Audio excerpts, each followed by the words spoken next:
sobre la economía colombiana hoy en día y en el futuro. El día de hoy tenemos dos invitados muy especiales, que son Luisa Bese, estudiante del séptimo semestre de Economía, y Oscar Quintana, graduado del programa de Contaduría y actual estudiante de Economía en Uninorte.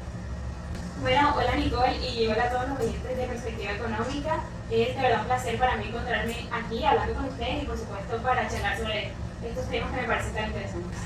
Hola a todos y pues gracias Nicole por esta invitación, la verdad me parece algo muy interesante que nosotros los estudiantes nos den este tipo de espacio pues para discutir un poco sobre estos temas tan importantes que muchas veces los tenemos tan ignorados. Gracias a ustedes por aceptar mi invitación. Pero antes de ir más a profundidad sobre el tema del día de hoy, ¿qué tal si nos hablan un poco sobre cómo está el panorama actual de la economía colombiana? Sé que ustedes han estado realizando un seguimiento de cierta serie de tiempo, entonces ¿por qué no nos cuentan un poco sobre eso? Por supuesto, Nicole. Bueno, yo para empezar he venido haciéndole seguimiento a la serie del índice de precios al consumidor, o como la conocemos también comúnmente, el IPC. Y bueno, para contextualizar un poco tal vez a los oyentes que no sepan mucho sobre el IPC, básicamente lo que hace es medir la variación de los precios de los bienes y servicios de la canasta de los hogares del país. Entonces, a mí esta serie me parece súper importante porque no solamente es un tema relevante y de objeto de estudio para nosotros los economistas, sino que además es algo que nos concierne y afecta a todos los colombianos, porque precisamente el IPC se utiliza comúnmente para medir la inflación. Y bueno, ahora para responder tu pregunta sobre el panorama actual del IPC, hay que tener primero una cosa en cuenta, y es que el DANE, que es la institución que se encarga de realizar este índice, propone una variación mensual y una anual.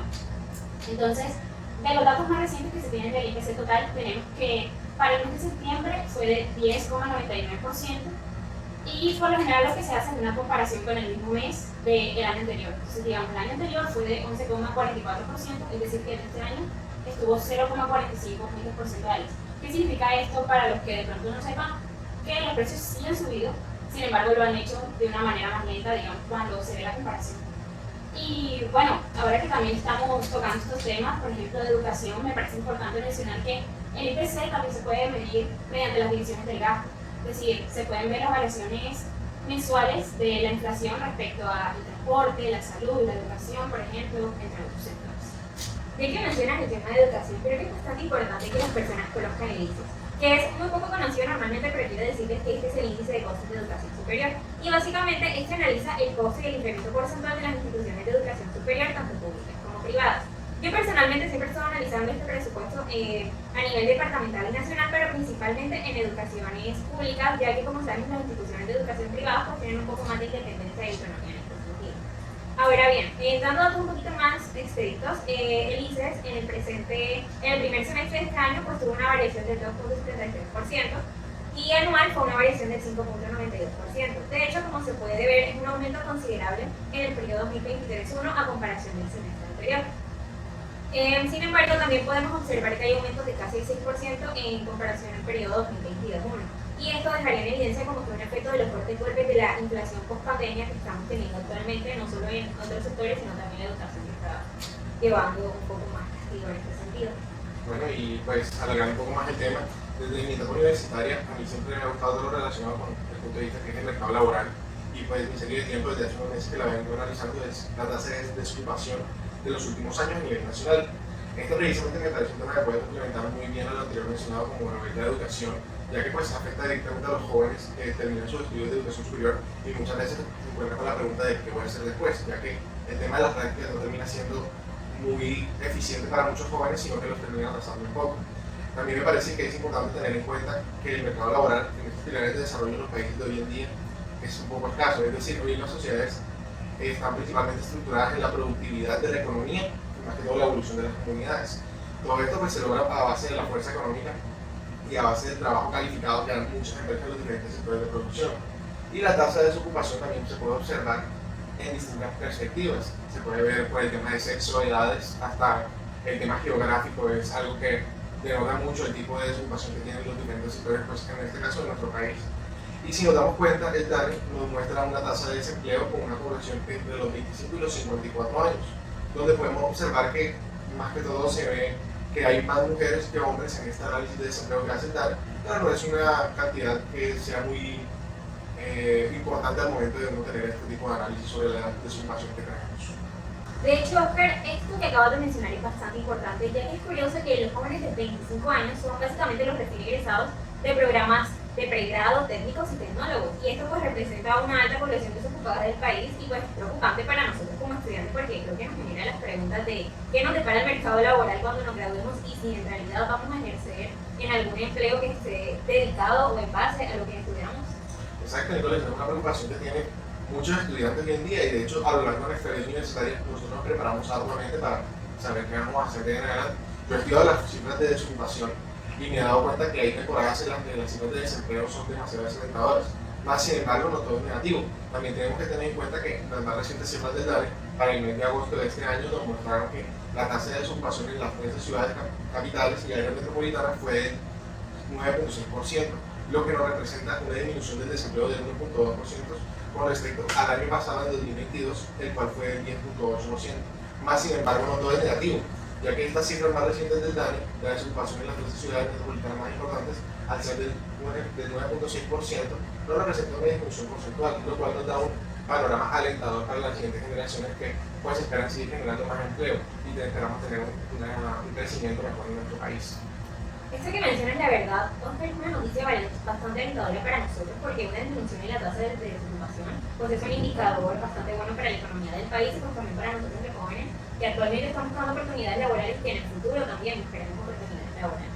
Pero volviendo un poco con el tema de la educación y la inflación, Luisa, es bastante evidente que estos factores están interconectados. Entonces, con la inflación afectando los costos de la educación y la incertidumbre laboral, es esencial que los estudiantes y los responsables de las políticas económicas tengan estos indicadores.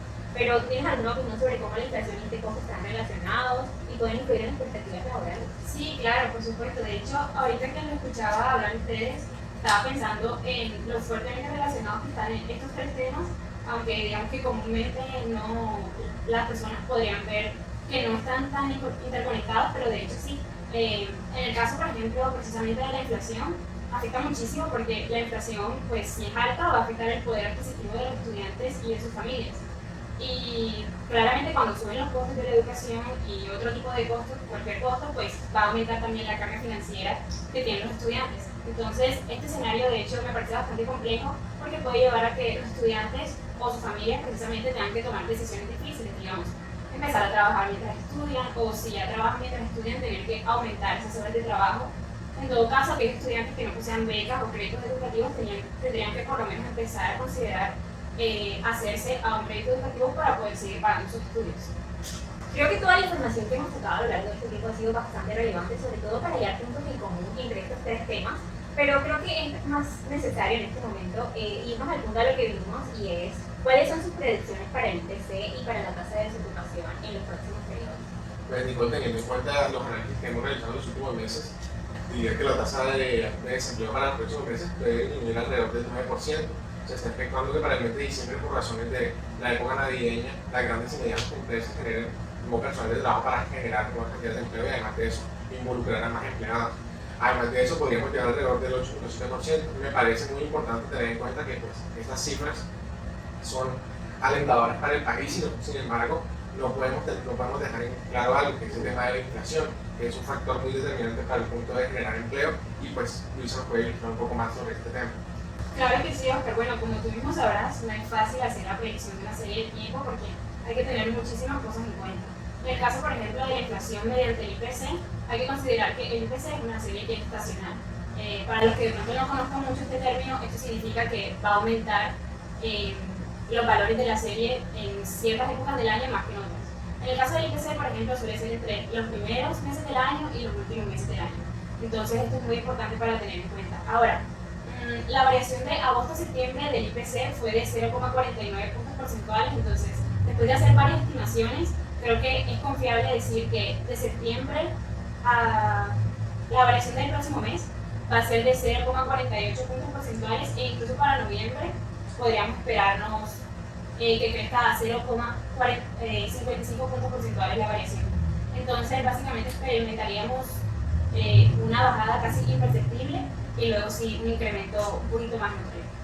De verdad, eso que acabas de mencionar, Lisa, es muy importante. De hecho, hablando del sector educativo, y ya para cerrar un poco el tema del día de hoy, pues creo que es importante establecer que para el segundo periodo de este año, el ICE se va a establecer en alrededor de un 2,9% aproximadamente y en un 3,2% para el primer periodo del año que viene, hablando de cambios semestrales, lógicamente. También es claro que estos cambios van a depender de la inflación y también del salario, pero se tienen muy buenas expectativas teniendo en cuenta todo lo que ustedes han mencionado anteriormente. Y pues la verdad quisiera agradecerles mucho por estar presentes en este capítulo el día de hoy. De verdad que fue una conversación muy interesante y sus observaciones son excelentes para los próximos periodos. Muchas gracias, Nicole, por invitarnos y gracias a ti por enriquecer este espacio para nosotros los estudiantes. Bueno, sí, gracias Nicole y Oscar, la verdad fue un placer para mí compartir estas opiniones con ustedes y por supuesto compartir con el público nuestras investigaciones. Perfecto. Y también muchas gracias a todos los oyentes que nos escuchan y nos acompañan en cada uno de nuestros capítulos. Un abrazo para todos.